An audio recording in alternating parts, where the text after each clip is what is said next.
tudo bem. Então, como vocês já conhecem, né, já sabem, a maioria, vi algumas pessoas fazendo tanto que não via ali, muitos anos que eu não via, eu fico feliz de vê-la aqui, né?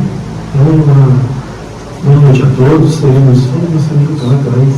Então, vamos ter um momento aqui de reflexão sobre um assunto nesse mês de novembro, né, um mês que sempre é dedicado parte dele para a gente refletir um pouquinho sobre a questão da própria vida, né, que se coloca lá a morte, mas na realidade a gente vai falar sobre vida, né, sobre o que nós temos a ver com isso e como essa visão de morte hoje dominada pelas pessoas, como chegou a esse ponto? Por que é assim? Por que a gente tem medo? Por que as pessoas têm essa imagem meio aterrorizante, né, desse momento que é algo natural? Lamento informar a vocês todos que todos nós vamos morrer, né? Caso você não saiba ainda, tá?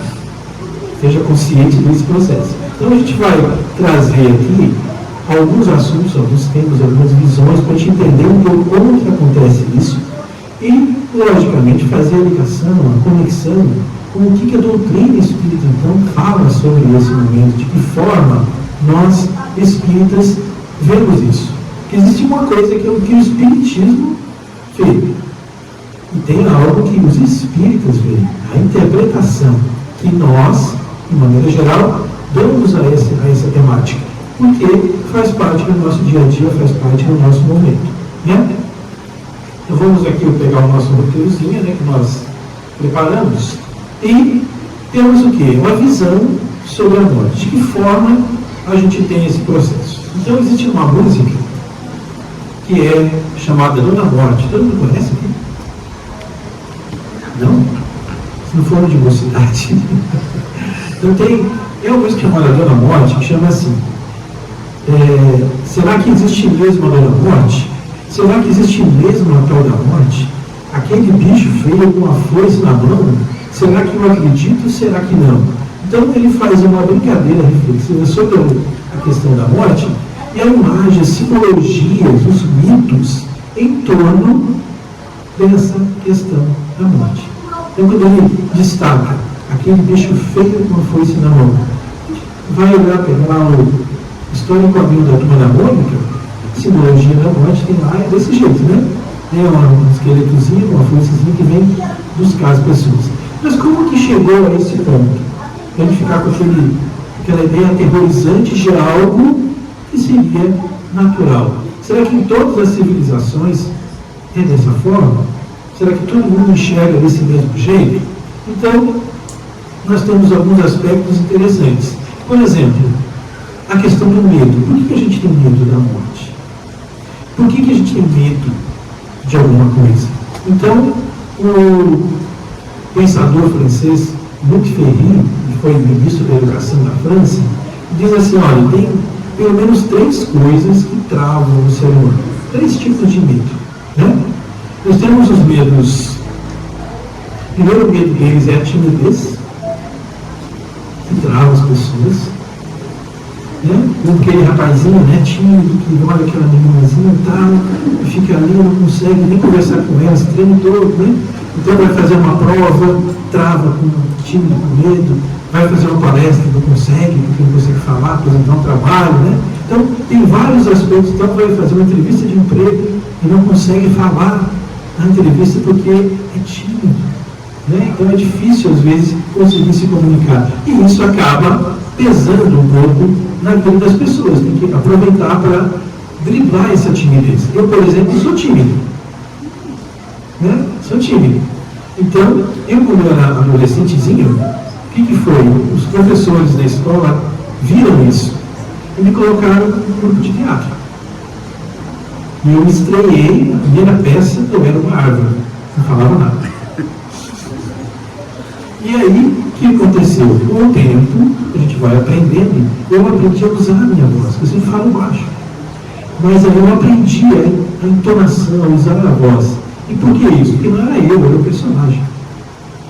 Né? Então o teatro é maravilhoso para ensinar a gente a trabalhar com a vida. E graças a isso eu virei professor. Senão não seria. E graças a Deus é uma atuação na educação que eu sou apaixonado por fazer isso. para dar palestra. Então, com 15 anos eu comecei a dar palestra na minha cidade. Foram 5 minutos, para mim foi umas 2 horas, né? E então, isso me ajudou muito para a vida. Então, o espiritismo na minha vida, ele tem um fator fundamental, então, que a gente vai contar aqui para vocês. E justamente, uma outra coisa que trava as pessoas é o medo, são as fobias. Medo de elevador, medo de escada rolante, medo de cachorro, medo disso, medo escuro, né? Isso também dificulta as relações. E o outro medo, um dos mais importantes que tem na sociedade, segundo esse pensador, é o medo da morte. E aí a gente começa a nossa conversa. Por quem? Um cara chamado Allan Kardec. Você conhece Allan Kardec? Já viu uma fotozinha dele? Allan Kardec é o fundador, né, o criador do Espiritismo, como a gente conhece, e criou os livros iniciais lá em 1857. E tem um livro que é a Revista Espírita. Eu recomendo essa leitura, excelente, que era como se fosse um laboratório do Espiritismo na época. Então ele pegava os temas, estudava e colocava na Revista Espírita para debate, para as pessoas conversarem. E ele vai falar sobre algo relacionado ao quê? À morte. Só que ele fala do quê? Ele fala da reencarnação. Que está ligado à morte. Só pode reencarnar, nasceu, desencarna, né? O espírito não morre, né? Que desencarna. Esses são os mais chiques. Então, ele fala o quê aqui? A reencarnação é um progresso. Como assim? É, enfim, a santa escada pela qual devem subir todos os homens. Seus degraus são as fases das diversas existências a percorrer para atingir o topo. Pois Deus disse, para chegar a ele é preciso que nascer, morrer, renascer, até que se tenha alcançado os limites da perfeição. E ninguém chega a ele sem ter sido purificado pela reencarnação. A gente tem que morrer, né? Para poder fazer um processo evolutivo. Agora, justamente a gente traz essa conversa aqui para a gente saber por que tem essa aura tão misteriosa e às vezes aterrorizante em cima de algo que seria um processo natural. Então, nós temos uma música do tempo do Cosmo, né? Que é assim, da banda Blitz, que até hoje ela ainda funciona, né? Tem uma música que diz assim, todo mundo quer ir para o céu, mas ninguém quer morrer, né? Então, só que uma coisa está ligada à outra, né? E nós temos, nesse momento, uma visão chamada psicossocial, algo que é formado na sociedade e que faz com que a gente crie os nossos símbolos, os nossos conceitos, a nossa cultura de vida. Isso é baseado no nosso dia a dia. E esse conceito, essa dimensão simbólica, é justamente formado das questões sociais e psicológicas, mentais. E se a gente consegue ter uma visão mais natural da questão da morte, com certeza nós vamos ter uma vida melhor. Se eu encaro esse fenômeno como algo natural, fazendo parte do meu processo, e coloco ele na minha vida, no dia a dia, no cotidiano, o que vai acontecer? Eu vou valorizar muito mais cada dia que eu estou aqui, sabendo que passo vou dar, vou amar mais as pessoas, porque eu sei que se eu fizer algo errado, entendendo como espírita, eu vou continuar, ter que voltar aqui para resolver esse mesmo problema. Então, a minha consciência de vida, que está ligada à morte, vai me ajudar a evoluir. E vai me ajudar a entender por que eu estou aqui. Então, esse processo é bem interessante, porque quando você fala do processo de finitude, ou seja, fim de vida, a gente sempre tem um certo medo, a gente tem um certo receio, uma certa insegurança. Por quê? Porque nós somos muito ainda ligados à questão material, ao dia a dia, ao cotidiano, aquilo que a gente vê. Tanto que é comum, quando você fala de morte, as pessoas vão lá, né? Bate na madeira 3 vezes para não chamar. Né? Então, essa situação faz parte do nosso dia a dia. Ah, mas espírita tem medo? Claro que tem, gente. Somos seres humanos. Faz parte da nossa vida. E às vezes, o que acontece? As pessoas se seguram e têm problemas com isso, porque não quer demonstrar aquilo que está sentindo de verdade. A gente não pode ter saudade, não. A gente não pode chorar. Por quê? Eu posso não ficar desesperado, revoltado, né, contra Deus.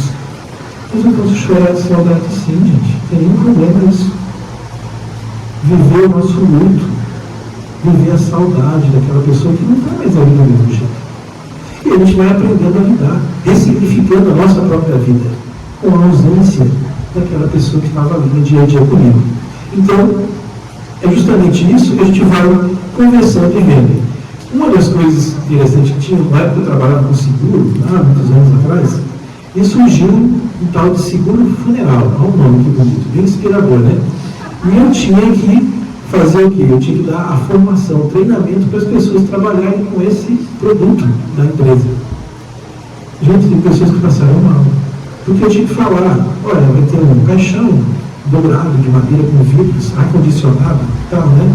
Então você tinha que colocar todos aqueles produtos que envolviam aquele produto. E as pessoas, por conta do medo, das tradições, da simbologia, da carga pesada que tem em volta, o terror que se coloca em torno da morte, elas se sentiam mal em falar sobre. E é real. Então, mas sempre foi assim. Por exemplo, se a gente for lembrar dos egípcios, lá na antiguidade, qual é o símbolo que vocês lembram deles? Pirâmides. Mas a pirâmide era o quê? O que é uma pirâmide? É um sarcófago. É um túmulo, como diz o antigo. É um túmulo, gente. Né? É o símbolo que a gente lembra, bonito, né? Cheio de coisas e mistérios. É um túmulo. Por quê? Porque eles valorizavam muito a vida, mas preparavam as pessoas para a morte. Tanto que as casas deles não faziam muita coisa, não. Você não lembra das construções dos edifícios dos egípcios, mas vocês lembram dos túmulos, que são as pirâmides, de vários tipos diferentes. Né? O mais interessante é que eles levavam a riqueza para ser enterrada. Exatamente, porque a pessoa tinha que se sentir confortável quando despertasse do outro lado. E pior, teve um momento, um período, que todo mundo ia, os escravos, as esposas, todo mundo ia junto. Alguém espera que esse tipo vão fazer umas estatuazinhas, mandar junto, ele vai acordar, ele vai achar que está todo mundo lá, não precisa de gente não, né? E aí mudaram e realmente acabou funcionando de outra forma, né? Mas isso é real. Então, outras civilizações têm outras visões diferentes. Então, eles não tinham esse medo da morte, eles estavam se preparando durante toda a sua existência para esse momento. Então, como, por exemplo, muita gente imagina o céu, né? O céu, o paraíso, de alguma coisa. Os orientais, por exemplo, eles, para os orientais, o paraíso, o céu, é algo assim com uma brisa muito fresca, né? Um elemento tranquilo, aquela brisa mais gelada e tal, porque eles vivem com o sol muito forte, muito quente, né? Mas, ao mesmo tempo, os nórdicos que ficam lá no finalzinho, no norte da Europa, vivem no frio. Então, o paraíso para eles é o paraíso. É o sol. Né? E como é que fica esse céu, então? Como é que é esse paraíso? Como é que Deus vai organizar esse negócio? Né? Vai ser a gente tem a brincadeira do sol para cada um. Tem que ser um céu para cada um, né? Porque cada um vai ter um desejo de paraíso diferente. Né? Então, isso é real. E tanto que, quando eu entrei na cidade, tinha uns 12 anos, 8 um pouquinho mais, existia a fama, né, do livro Nosso Lar, e saiu um outro livro chamado Brasil Mais Além. E eu ficava lá junto com meu colega na biblioteca do Centro Espírita, testando o livro e tal. De determinado momento, nós percebemos que esse livro Brasil Mais Além, ele tinha no final do livro, ele tinha um mapa do Nosso Lar. E não é que o mapa subiu? Alguém prestou e ficou com o mapa, gente. Será que é a pessoa que ia decorar o caminho para chegar no Nosso Lar? Então, mas por que isso? Porque no imaginário espírita se criou uma imagem como se o céu dos espíritos fosse o nosso lar. Nas brincadeiras, eu vou estar no nosso lar, todo mundo. Era comum esse comentário, né, que as pessoas todas achavam que todo mundo que fosse nascer no mundo ia para o nosso lar. Então criou aquele imaginário, assim como criou o imaginário de cada civilização, nós espíritas, de uma maneira geral, ficou no imaginário que todo mundo ia para o nosso lar, e o nosso lar era daquele jeitinho que foi escrito há uns 100 anos atrás. Né? Se nós aqui evoluímos, imagine do outro lado, não vai ser do mesmo jeito mais. Né? O Papa talvez não tenha tanta validade assim, né? Que a pessoa quis segurar.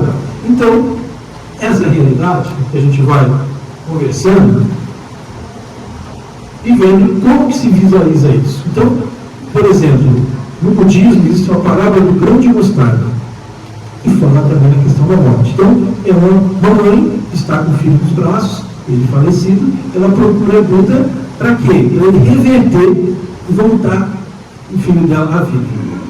E ele diz assim, tudo bem, me traga um grão de mostarda. Ela, então tá bom. Só que você tem que trazer um grão de mostarda de uma casa onde ninguém dessa casa, da família, tenha morrido. Possível. Por quê? Qual é a mensagem? Entender que isso é algo natural e que atinge a todos.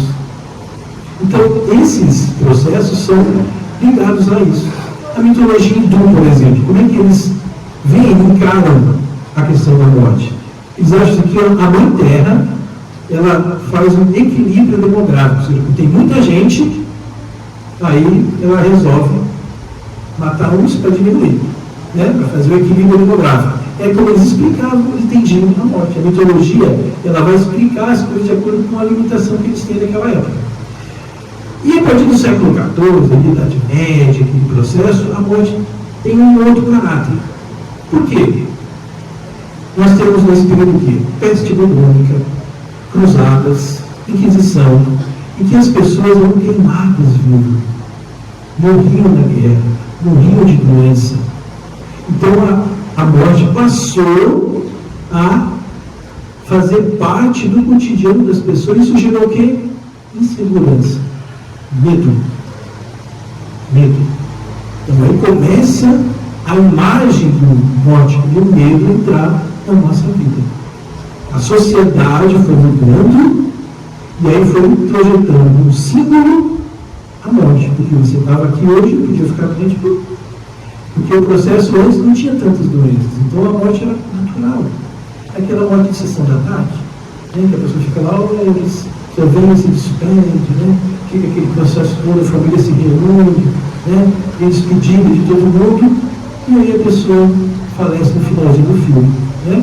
Então, essa imagem foi mudando. De repente, isso foi mudando. E aí, com o avanço da sociedade, o que acontece? As cidades industriais, as sociedades crescem, as cidades aparecem, e aí começam a acontecer mais mortes. E aí, o que acontece? Como hoje nós temos, por exemplo, um algoritmo na internet que determina o que você deve ver ou não. Né? Todo mundo já sabe. Isso foi só agora? Não. O conhecimento sempre foi algo importante. Tem um livro que virou filme chamado Nome da Rosa. O Sean Connery, que era o famoso 007, né? Ele vai fazer então, ele era um mosteiro católico nessa cidade, tinha uma biblioteca muito grande. E o mistério, as pessoas morriam na biblioteca. Qual era o mistério? As pessoas, algumas, têm aquele hábito de ler, né? Passa o dedinho na língua e passa a página. E para que as pessoas corretas, na visão de quem detinha o saber na época, só podia quem sabia disso, eles colocaram o venenozinho nas páginas, e as pessoas curiosas, que não sabiam o que tinha nos livros, acabavam morrendo. Essa história do filme. Que é o quê? É o controle do conhecimento. Quem tinha, ia lá quando via, não colocava não, continuava sabendo. Quem não tinha acesso, curioso, acabava morrendo.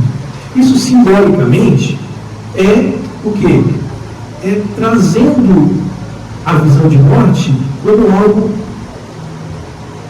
de terror. Não faça isso, você vai morrer. Então começa aquela ideia colocada de algo triste, fechado, distante.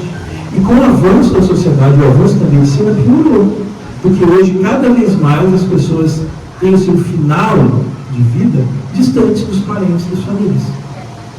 Às vezes numa UTI, às vezes numa situação completamente isolada. Porque a sociedade dá valor a quem produz, de maneira geral. O doente afasta, o foco nosso é outro. Então, assim, a gente vai mudando a sociedade e fazendo com que tudo vai ter um outro caráter diferente. Então, segundo um historiador chamado Goldberg, a nossa cultura não incorpora a morte como parte da vida, mas sim como castigo ou punição. Então, o nosso Evangelho traz no capítulo 5, no item 22, uma frase com o título: se fosse um homem de bem, teria morrido. Por que a gente diz isso? A gente faz isso, né? Oh, tão novo, né? Então a gente tem pena, porque foi um castigo a pessoa ter morrido. Tão jovem, por exemplo.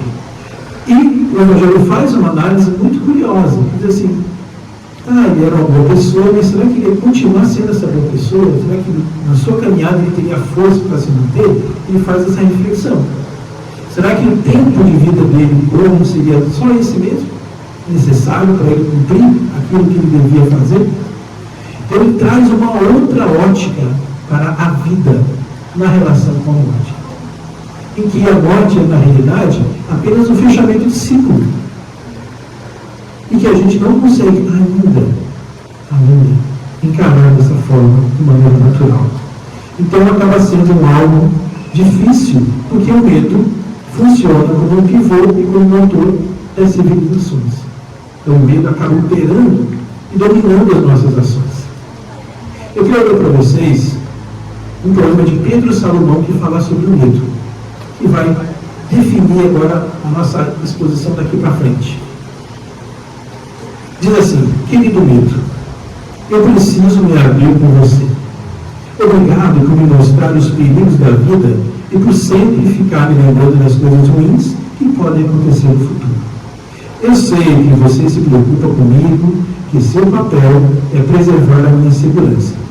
Mas eu acho que te dei ouvidos demais. E agora você acha que é o dono da minha razão. Medo, você tem um papel importante na minha vida, mas não é dono dela. Você me ajuda a prever possíveis riscos, isso é bom. Por isso não quero ser seu inimigo. Quero te ter como um aliado para que possamos construir uma vida linda juntos. Tem sido cansativo demais para mim ficar cotidianamente lutando contra você. E hoje eu percebo que você não quer o meu mal. Eu preciso dar os próximos passos na minha vida, eu preciso seguir em frente. E te quero apenas como conselheiro. Não vou mais deixar você, medo, tomar as decisões sozinho. Medo, você faz parte de mim e sempre fará. Por isso, eu vou conviver em paz com você agora. Me desculpe pelas vezes que me agredi tentando te machucar. Me desculpe por tentar te fazer calar a boca, porque parece que tanto mais eu luto contra você, mais você me domina. Quero fazer as pazes com você, amigo, mas quero deixar claro que a partir de agora, quem toma as decisões sou eu. Eu te amo, amigo. Obrigado por se preocupar tanto comigo, mas eu sou mais forte do que você imagina. Então, a gente vai assumir um compromisso de, a partir de agora, a gente dominar esse medo com a nossa consciência, com o conhecimento que a gente tem. E é interessante como isso muda a vida da gente. Então, meu primeiro contato real com a morte, eu tinha uns 6 anos de idade, quando um colega meu, na escola, morreu atropelado. Isso, imagina isso há 50 e poucos anos atrás, gente. É uma coisa muito rara, né? Eu tinha 6 anos, eu tenho 57, tenho 58 agora. Então era difícil acontecer isso. Todos os veículos, né? Então para a gente foi um impacto muito grande. E eu não entendi. Estava brincando com ele ontem e hoje ele não está mais aqui. Ninguém da minha família conversou comigo sobre isso. Eu não estava entendendo o que estava acontecendo. Eu tinha 6 anos de idade. E 6 anos na época era 6 anos mesmo, né? 6 anos hoje é outra cabeça. Né? 6 anos na época era criança mesmo, eu ingênuo. Isso me perturbou muito, difícil de assimilar, não sei quanto tempo durou isso na minha cabeça, mas eu ficou bastante complicado. Depois, com 2 ou 3 anos, eu entrei na mocidade espírita, e aí eu fui entendendo melhor as realidades. E me deparei com um momento crucial para a minha vida também, que foi o primeiro desencarne familiar. Minha irmã mais velha faleceu, casada, com 2 filhos, e o que eu tive que fazer? Eu tive que dar a notícia para os filhos dela, de 10 e 8 anos, meus sobrinhos. Não me perguntem o que foi que eu disse, como eu disse, mas eu disse. E os preparei para esse momento. Não sei como, mas só foi possível porque eu conhecia um pouco da doutrina espírita. Para que não causasse um trauma maior, porque eram perda de mamães crianças de 8 e 10 anos de idade. Então foi o segundo momento que eu lembro dessa ligação com a questão da morte ainda na adolescência, com 15 anos. Depois teve a minha mãe, já eu adulto, em que eu levei um ano para assimilar, um ano de luto. Em que um ano depois, em 13 de maio de 2007, foi que eu, 2007 e 2008, foi que eu realmente caiu a ficha. Eu demorei um ano lidando com a saudade dela, com a ausência dela. Por quê? Eu moro aqui, eu moro em Curitiba, eu não tive um momento de despedida com ela. Eu só a vi na UTI, com aqueles equipamentos. E ali foi. Tive dificuldade de assimilar isso. Depois foi meu pai. Só que eu tive um momento com ele. Fiquei 10 dias com ele, dei banho nele, cuidei, dei comida. Ele voltou para cá, nessa volta, depois ele faleceu. Mas já foi diferente. Né? A gente teve esse momento de despedida, de abraço, de afago, de conversa, de carinho. Então foi muito mais tranquilo. E tivemos na nossa família algumas situações diferentes. Meu cunhado que faleceu de repente também, em que a família toda teve dificuldade. E teve um sobrinho meu, Atos, que ela conhece, né? Em que ele preparou toda a família para esse momento. Ele dizia, olha, com 23 anos eu vou desencarnar, eu não sei, vocês precisam preparar para isso. Olha, isso aqui você tem que dar para fulano, isso aqui para ciclano, quero que faça isso, quero que tenha isso lá, quero que tenha música. E preparou todo mundo, com a maior tranquilidade do mundo, esperando o dia, e realmente foi nessa época.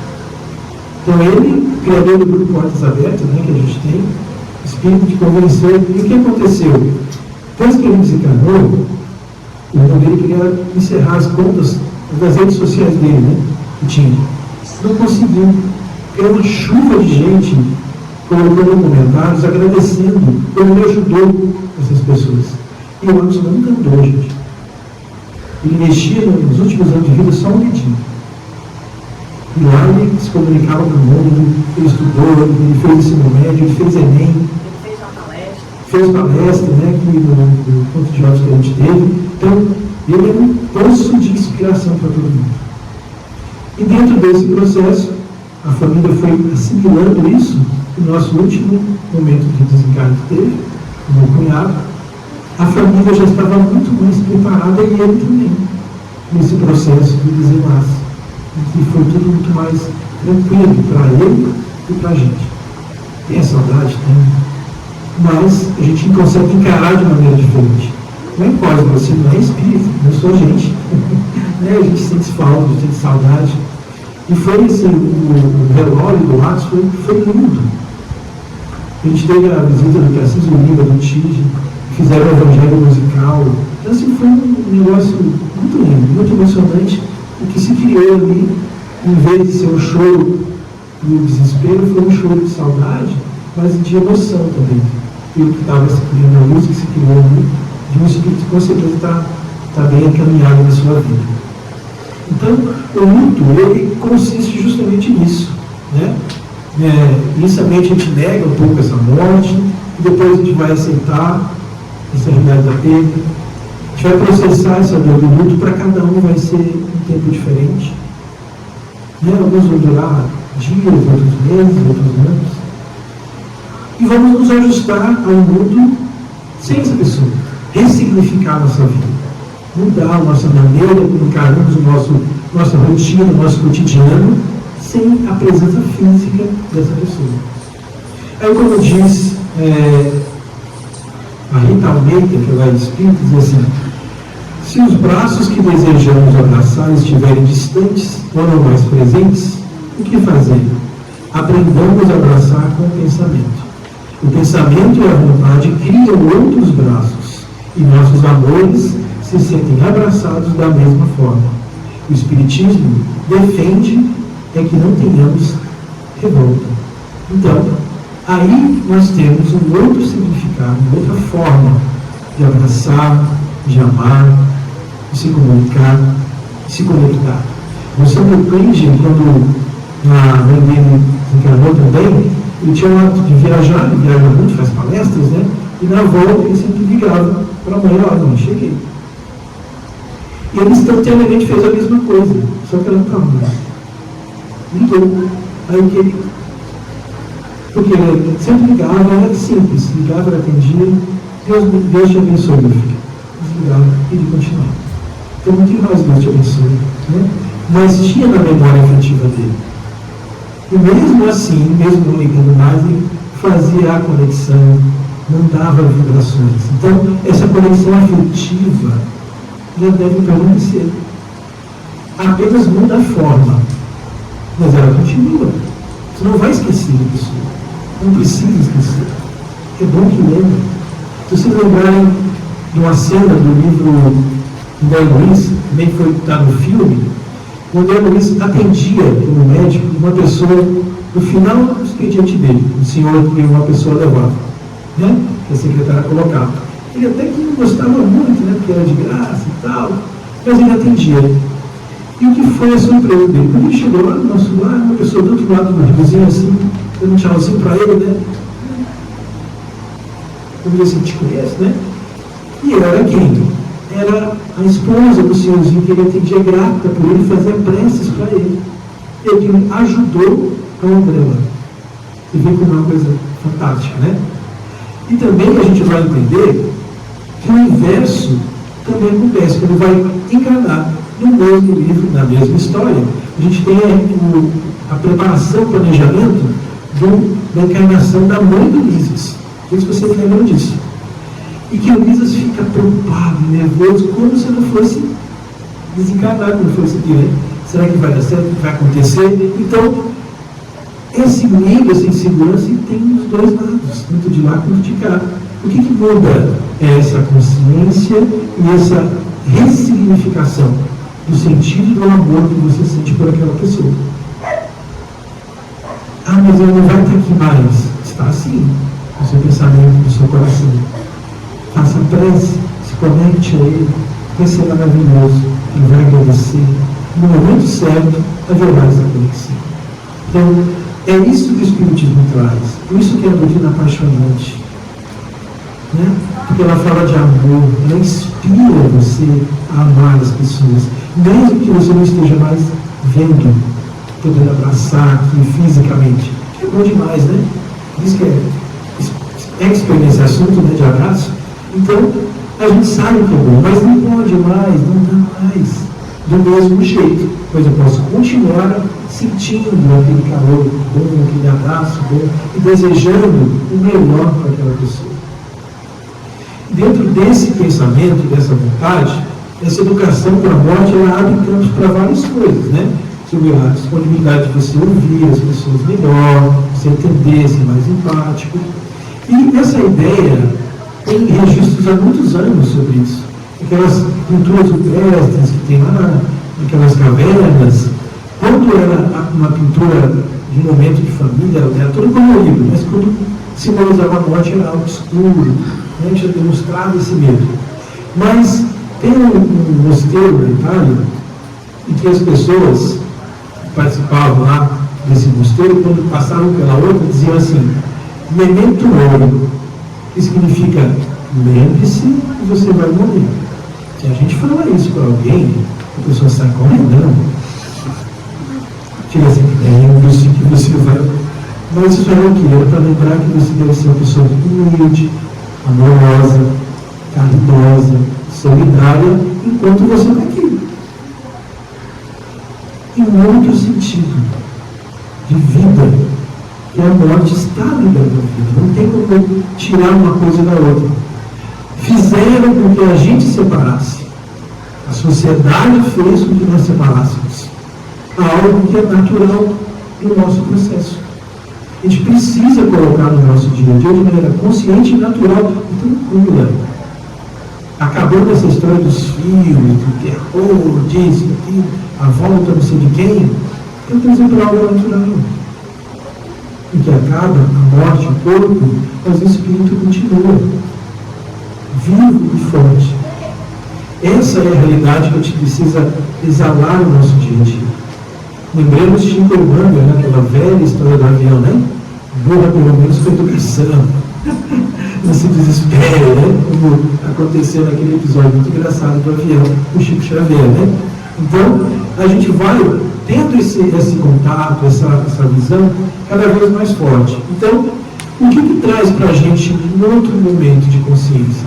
Então, uma pesquisadora, psicóloga, um colega da Cris, Maria Júlia Kovacs, ela diz assim: pesquisas demonstram que pessoas com forte grau de envolvimento religioso, independentemente de crença, geralmente têm menos medo da morte.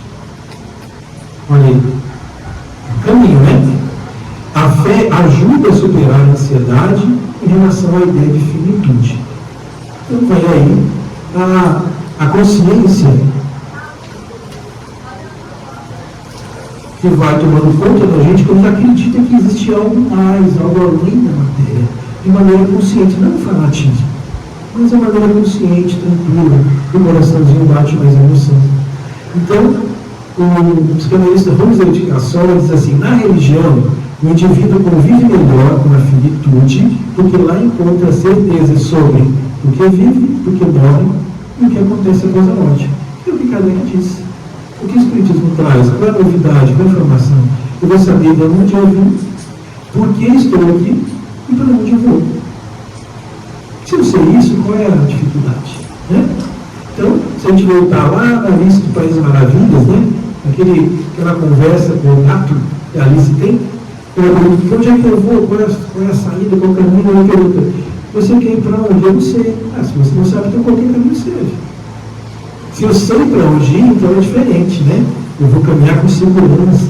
Eu sei para onde eu quero ir. Eu sei que eu quero evoluir. E para evoluir, eu tenho que viver direitinho. Eu tenho que viver bem. Eu tenho que amar as pessoas. Eu tenho que olhar nos olhos da pessoa e dizer: eu amo você do jeito que você é.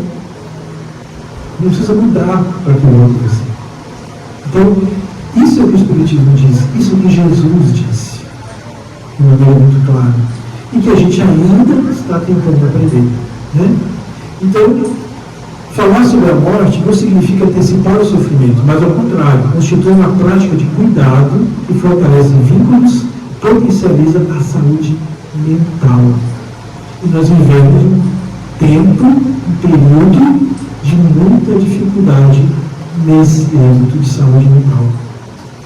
E se nós entendêssemos melhor o que nós estamos fazendo aqui, inclusive a realidade da morte, as pesquisas demonstram que estaríamos muito melhor ambientados e equilibrados mentalmente e espiritualmente.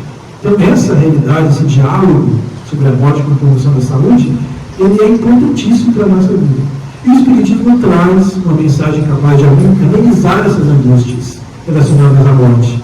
Então, porque a gente encontra informação básica e importante para esse momento.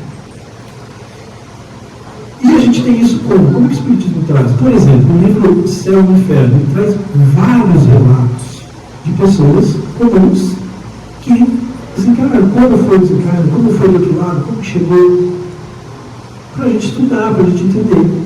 Né? Então, isso é uma força muito grande para a gente poder entender. E aí, nesse sentido, o que acontece?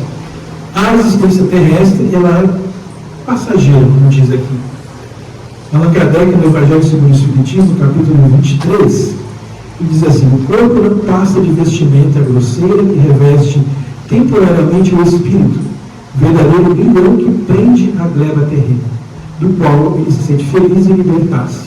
Então, aonde foi que mudou essa situação? Por que trouxeram para a gente uma ideia tão distante do que é o processo natural, que é a vida, a morte e a volta à vida? Então, esse processo traz para cada um de nós a consciência em espírito de quem nós realmente somos. E faz com que a gente consiga trabalhar melhor a saudade daquela pessoa que se foi antes da gente.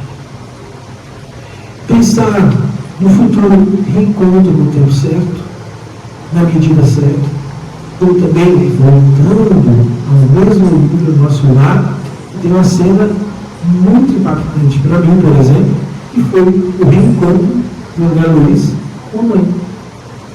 Né? Quantos de nós não gostaríamos de ter esse momento, né, na espiritualidade? Mas por que isso é possível? Dentro da racionalidade, dentro desse momento que nós vivemos, encarar a vida e a morte como algo natural é fundamental para esses passos que nós vamos dar. Então é dentro dessa figura, é dentro desse momento que a gente vai conseguir crescer melhor, evoluir, que é o objetivo da nossa vida. Então, dentro desse conceito, a gente vai conseguir entender melhor o nosso papel na sociedade, o nosso papel na nossa família, o nosso papel no centro espírita, na escola, no trabalho, nas relações com os amigos. Então, esse conceito todo é que faz com que a gente vibre e consiga construir momentos de emoção, momentos caros para a gente, caros no sentido de ser um momento de carinho, de atenção, de empatia, de acolhimento, tão necessários para todos nós. E que, às vezes, no momento, a gente trata tudo de uma maneira muito fria e distante. E como eu disse antes, espírita sofre. Em angústia tem até um videozinho, aqueles de humor, do Amigos da Luz, justamente sobre isso. E ela chora e ri, fica naquela dúvida do que ela faz, né? Porque, como se esse espírito não pode manifestar o seu sofrimento. Pode sim, pode chorar, sentir a falta, não tem problema. A consciência é uma coisa, né? A emoção você vai sentir. Ela faz parte. E aí, tem um livro aqui que eu trouxe, que eu estava fazendo alguns, que a gente pesquisou sobre isso, assusta o título, tá? A morte é um dia que vale a pena viver. É uma pesquisa muito legal que a Ana Cláudia Pantana fez, e que ela vai falar algumas coisas muito importantes sobre a vida. E ela diz assim, ela é uma das que criou esse processo, das idealizadoras, desse movimento que traz o tratamento paliativo para as pessoas que a medicina, teoricamente, já não tem mais condições de fazer algo pela pessoa, para humanizar esse processo da morte. Então ela diz assim, o medo não salva ninguém do fim. A coragem também não. Não traz imortalidade física, mas possibilita a experiência consciente de uma vida que vale a pena ser vivida. Uma vida que vale a pena ser vivida. O processo mais amoroso de recuperação é aquele que diz respeito a nós mesmos. Tudo que é possível fazer é amorosidade pura, quando estamos disponíveis para renascer. Quantas vezes, tenho certeza que nessa sala aqui, nesse ambiente, houveram vários renascimentos na vida de vocês. Que passaram por angústias, dificuldades, sofrimentos e renasceram para a vida. E isso é um exemplo do que nós somos. E essa vida é apenas um capítulo do livro de nossa vida espiritual. E que essa consciência, como diz aqui, vai nos preparando para esse renascimento. E às vezes tem vários renascimentos em vida, né, que nós passamos. Então, eu vou ler para vocês agora um poema, um trecho, do Padre Zezinho. Foi um vídeo que eu vi, rolando com o Rodrigo, fazendo essa leitura. Para a gente fechar e abrir um espaço para alguém que quiser fazer alguma pergunta, alguma coisa. Esse texto diz assim: Se eu morrer antes de você, faça-me um favor. Chore o quanto quiser, mas não brigue com Deus por ele haver me levado. Se não quiser chorar, tudo bem, não chore. Se não conseguir chorar, não se preocupe. Se tiver vontade de rir, ria. Se alguns amigos contarem algum fato a meu respeito, ouça e acrescente a sua versão. Se me elogiarem demais, corrija o exagero. Se me criticarem demais, defenda-me. Se me quiserem fazer um santo só porque morri, mostre que eu tinha um pouco de santo, mas estava longe de ser um santo que me pintou. Se me quiserem fazer um demônio, mostre que eu talvez tivesse um pouco de demônio, mas que a vida inteira eu tentei ser bom e amigo. Se falarem de mim mais do que de Jesus Cristo, chame a atenção deles. Se sentir saudade, quiser falar comigo, fale com Jesus e eu ouvirei. Espero estar com Ele o suficiente para continuar sendo útil a você lá onde eu estiver. E se tiver vontade de escrever alguma coisa sobre mim, diga apenas uma frase. O meu amigo acreditou em mim e me quis mais perto de Deus. Aí então derrama uma lágrima. Eu não estarei presente para enxugá-la, mas não faz mal. Outros amigos farão isso no meu lugar. E vendo-me bem substituído, irei cuidar da minha nova tarefa lá no céu. Mas de vez em quando, dê uma espiadinha na direção de Deus. Você não me verá, mas eu ficarei muito feliz quando você olhar para Ele. E quando chegar a sua vez de ir para o vale, aí sem nenhum véu a separar a gente, vamos viver em Deus a amizade que aqui nos preparou para Ele. Você acredita nessas coisas? Sim? Então, olhe para que nós dois vivamos como quem sabe que vai morrer um dia e que morramos como quem sobreviver direito. A amizade só faz sentido se traz o céu para mais perto da gente e se inaugura aqui, mesmo no seu começo. Eu não vou estranhar o céu. Sabe por quê? Porque ser seu amigo já é um pedaço dele. Então, esse trecho vai demonstrar com leveza, carinho, emoção e com afeto o que significa a vida. A vida é a relação entre amigos, familiares, que você deixa a marca positiva onde você passa. Você deixa lembranças que as pessoas vão chorar de saudade, mas vão rir também os momentos bons que tiveram e as lembranças que ficaram marcadas. E você vai construindo, então, uma teia de relações positiva, amorosa, caridosa e que vai fazer com que você evolua, cresça, se inspire cada vez mais em situações melhores e vão construir e reconstruir a sua vida a cada dia, a cada necessidade.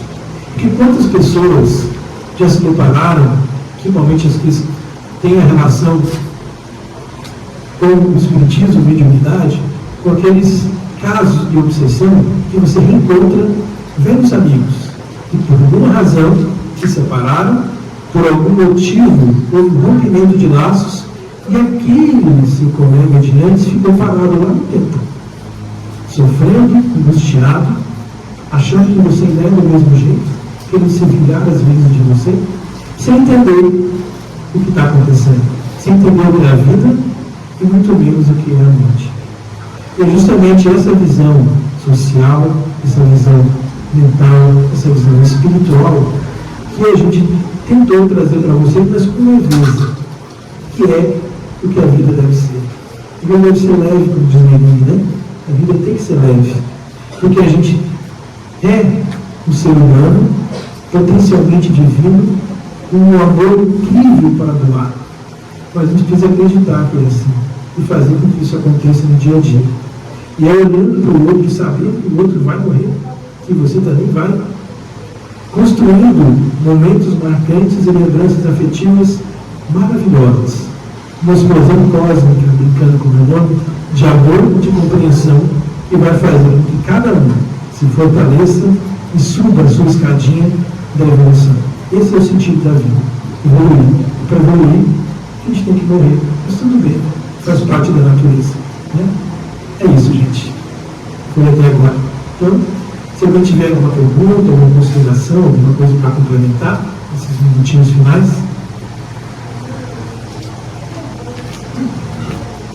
Boa noite, Cosmo. Boa noite a todos que aqui estão reunidos, né?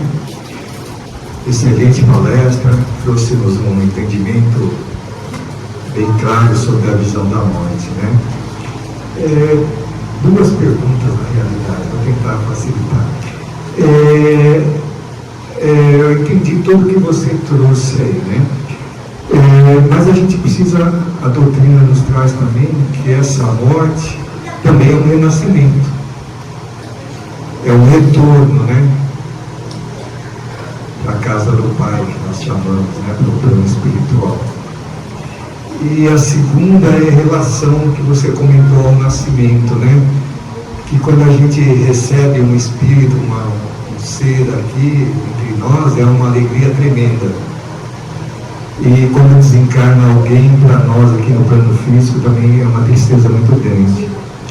Mas no plano espiritual, terá alguém que vai nos receber lá também? Então, a gente tem duas perguntas, né, que se complementam na realidade, né? Então, na realidade, a nossa vida, o nosso despertar aqui do nosso encarne é um processo só, né? A gente que faz essa divisão didática, né? Porque tem um corpo físico, separa, mas nós temos uma preparação para isso, para cá, e obviamente nós lá do outro lado temos um círculo também de família, de amigos que fazem parte, e naquele momento vai haver um certo afastamento para que a gente possa encarnar. Então, a gente viu que tem uma certa tristeza também e uma apreensão, porque a gente assume compromissos lá. E fica aquela, será que vai conseguir? Né? Será que vai ter sucesso nessa encarnação, como foi seguido lá na sua família nova, né? Ou na continuidade da família aqui nessa encarnação? Então é natural que aconteça isso. E a gente celebra a vida de maneira muito clara, né? Ainda não conseguimos celebrar o desencarne. Embora isso tenha, até em alguns locais, principalmente os artistas, tem mudado um pouco isso, né? Eu vi que agora há pouco tempo, o velório com música e tal, né? Tem o Roborges agora no final, uns poucos dias, né? Lendo, né? E o pessoal cantando, né? E celebrando aquilo com uma alegria, né? Embora tinha a tristeza da saudade. Mas já a gente percebe que essa compreensão vai chegando mais nas pessoas, desse entendimento, sem aquele sofrimento tão pesado, né? Tem a ausência, a saudade, né? Mas não é mais aquela coisa tão desesperadora como era antes. Parece que já está surgindo esse conhecimento, né? Está indo, as pessoas estão aprendendo melhor, assimilando essa ideia de vida e de desenlace para um outro plano, né? Está um pouco mais claro para a boa parte das pessoas. Então, isso faz com que não haja esse desespero tão grande, né? E aí, quando a gente desencarna, existe uma coisa que está no livro dos Espíritos, que é um período que Kardec chama de perturbação, né? Então, o que é? Um período até você se encaixar do outro lado, se achar do outro lado. E geralmente, o que nos vem colocando, que os relatos que tem, que são aqueles parentes, amigos, né, que vão receber do outro lado, que já foram um pouquinho antes, né? Tem vários relatos disso, inclusive às vezes tem relatos das pessoas que estão naquela fase terminal, quase indo, né? Eles veem os parentes, começam a relatar com a pessoa, e está delirando, ele não é delírio, não, está vendo mesmo, né? Está vendo ali um familiar que já foi e tal, está ali para acalmá-lo, para ele poder ser recebido com tranquilidade, ser acolhido, né? E acalentado do outro lado. Então, essa preocupação, a gente vê que tem vários relatos que nos deixam de maneira muito clara que existe isso na maioria das vezes. Até mesmo quando ocorre um acidente, né? Há providência de estar lá, pessoas para poder acolher, despertar, preparar. Então, existe toda uma organização para que a gente possa ser recebido com a melhor condição possível. Aí, como nós vamos nos dar lá, depende do que a gente viveu aqui, né? Se você viveu muito apegado à matéria, ao dinheiro, àquela rotina, aí obviamente a gente vai ter dificuldade de despertar com mais tranquilidade do outro lado, né? Porque a gente está muito apegado aqui. Agora, se eu conseguir me preparar melhor para você tão apegado, eu vou ter um pouco mais de facilidade despertar, acordar e vislumbrar o outro lado, né, o mundo espiritual. Por isso vai depender tudo de como a gente leva a nossa vida. Por isso essa questão da leveza, da importância das relações, do amor, né, da consciência do que realmente nós somos, ela vai fazer toda a diferença na nossa vida aqui e acolá, né, do mesmo jeito. Só um complementozinho, um comentáriozinho, que a gente não para pensar que a gente morre todos os dias um pouquinho. Né? Ninguém para pensar nisso. Todos os dias nós temos um dia a menos. Cronologicamente pensando, fisicamente pensando, reencarnatoriamente pensando, todos os dias a gente morre um pouquinho.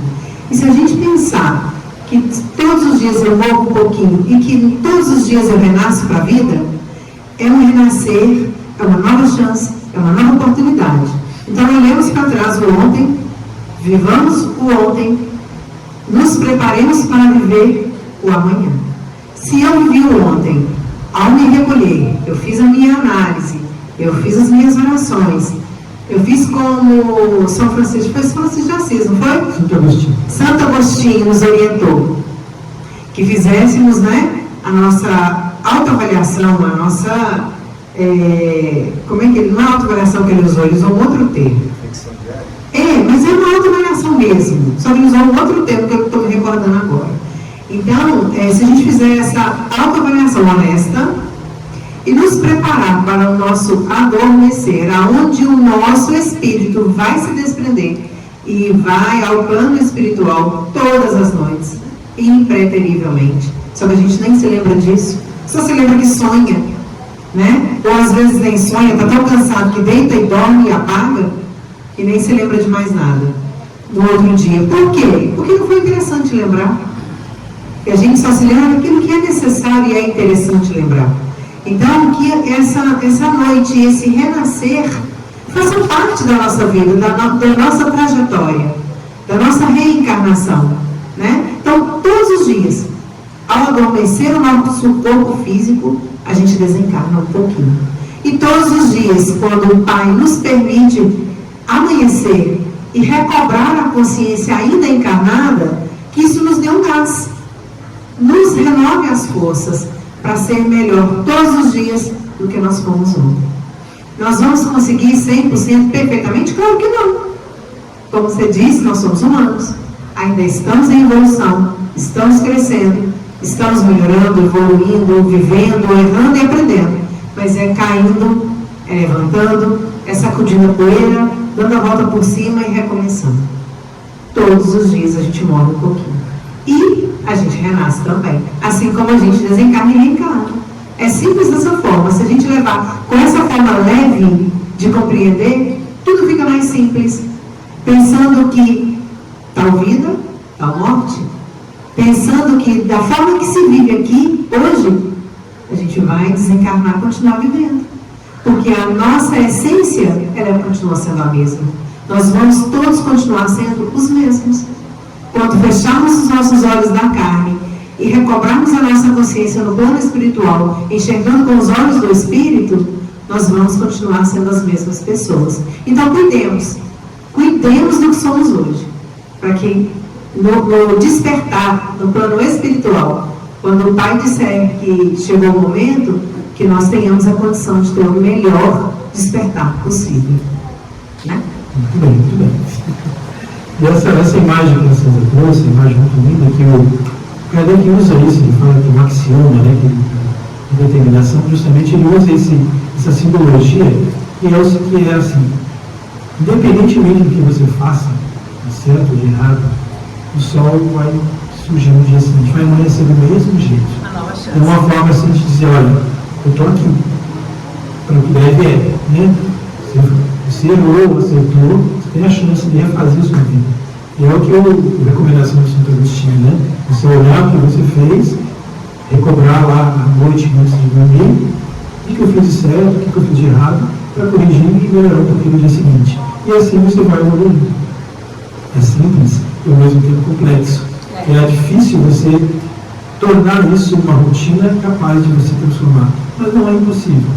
A gente consegue ter essa força, essa fé, essa esperança, se acreditar nessa possibilidade. Nas páginas que a gente vai abrir na nossa vida para construir momentos positivos, esses laços fraternos que vão nos envolver e vão fazer com que a gente tenha força para superar os desafios. Porque às vezes eu não consigo sozinho, eu preciso ver um centro espírita, às vezes eu preciso ir a um psicólogo, a um médico, alguém que me apoie, ou tudo junto, né? Para que eu possa superar aquelas barreiras. Não tem nenhum problema com relação a isso. Faz parte do nosso projeto de vida, faz parte do nosso nível evolutivo. Então, as dificuldades fazem parte da nossa vida, transformando-se em desafios para a gente vencer. E se eu não consigo só, eu peço ajuda. E vou ter essa ajuda. Observar os pássaros do céu, né? Então a gente sabe que é viável, é possível a gente reconstruir e renascer a cada dia, construindo o nosso próprio ser, né? Aquecendo a alma, o solzinho do coração e amando acima de tudo. Então esse é um recado importante de fé, de esperança, de possibilidade, principalmente que a natureza é maravilhosa, né? E a gente faz parte dela. E se nós fazemos parte dela, nós somos seres divinos, um potencial incrível. Às vezes a gente não acredita, né? E somos tudo isso, mas nós somos espíritos que vamos construir e fazer com que as pessoas sejam felizes. É muito bom quando você faz alguém feliz, que isso volta para a gente de uma maneira fantástica, né? Você faz alguém feliz, um sorriso, um abraço, não custa nem dinheiro, né? Usa uma palavra amiga, você diz, eu estou aqui, né? No olho no olho, já é algo suficiente para aquela pessoa se levantar e recomeçar e renascer para a sua vida. Então, esse é o recado. Tem mais, não sei se o horário vai dar para estar um pouco estourado, né? Acho que já deu para a gente terminar, né? Então, foi isso, gente, que a gente trouxe para vocês, de maneira assim, muito simples, né? Lógico, mas que possa ser uma reflexão importante para a vida. A gente falando de morte, mas todo tempo a gente está falando de vida, de pulsar a vida com muito amor. Então, que a gente possa agora relaxar um pouquinho das nossas cadeiras, né? Que a gente consiga sorver e absorver essa energia positiva e amorosa que envolve essa casa nesse momento, agradecendo fundamentalmente aqueles que queiram fechar os olhinhos, né? Para se concentrar um pouquinho melhor, receber essas energias positivas, energias de amor, de solidariedade, de fraternidade, e de olhos fechados, respirando levemente, sentindo as energias positivas que emanam desse ambiente de paz, de luz e de amor. Que a visão de vida seja a nossa inspiração, que a luz do sol seja o norte inspirado, tal qual um dia do sol. A gente busca essa luz para aquecer a nossa alma, fazendo com que os nossos sentidos se voltem para o próximo, trazendo a ele o alento, o calor humano, a palavra amiga, aquele dom de fazer o outro feliz, de acolher de maneira empática, sentindo também conjuntamente a dor do outro, mas fundamentalmente amainando as dores e sofrimentos para que a inspiração do dia a dia faça com que a gente possa crescer e evoluir, entendendo cada dia melhor a mensagem do Evangelho de Jesus, que nos conforta, que nos alivia, que nos inspira, que fundamentalmente nos faz amar com intensidade, incondicional, fazendo com que nós cresçamos como seres na essência divina que faz parte de cada um de nós. Que Deus nos abençoe. Que assim seja.